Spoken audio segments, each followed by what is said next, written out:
Like, comment, and subscribe. রাজা ও রানীর গল্প।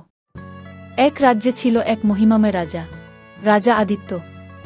তার রাজ্য ছিল শান্ত এবং সমৃদ্ধ, কিন্তু তার হৃদয় কখনো পূর্ণ ছিল না। তার একমাত্র কামনা ছিল একটি সৎ ও ন্যায়পরায়ণ রানী পাওয়া। একদিন রাজা আদিত্যর পাশের রাজ্যে একটি অসাধারণ সৌন্দর্যের রানী আছেন। রানীর নাম ছিল রানী সোহিনী।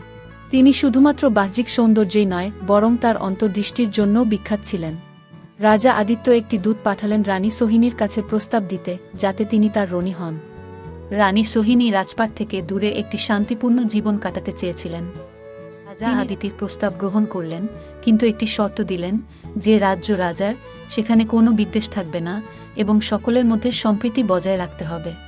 রাজা আদিত্য রাজি হলেন এবং রানী সোহিনী তার রাজ্যে এলেন।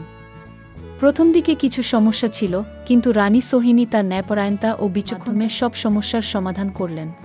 তিনি এমন নীতিমালা প্রণয়ন করলেন যা রাজ্যের সমস্ত মানুষের কল্যাণে সহায়ক ছিল।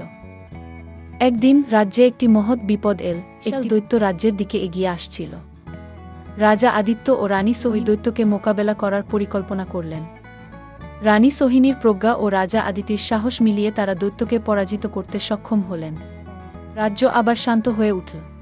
রাজা ও রানীর পরস্পরের প্রতি শ্রদ্ধা এবং ভালোবাসা আরও বেড়ে গেল। তার রাজ্যের উন্নয়নে এক নতুন যুগ শুরু করলেন। তাদের সুশাসন ও মধুর সম্পর্ক রাজ্যের মানুষের মধ্যে সুখ ও সমৃদ্ধি নিয়ে এল। এভাবে রাজা আদিত্য ও রানী সোহিনী একসাথে দীর্ঘদিন সুখী ও শান্তিপূর্ণ জীবন কাটালেন। তাদের গল্প হয়ে উঠল রাজ্যের কিংবদন্তি।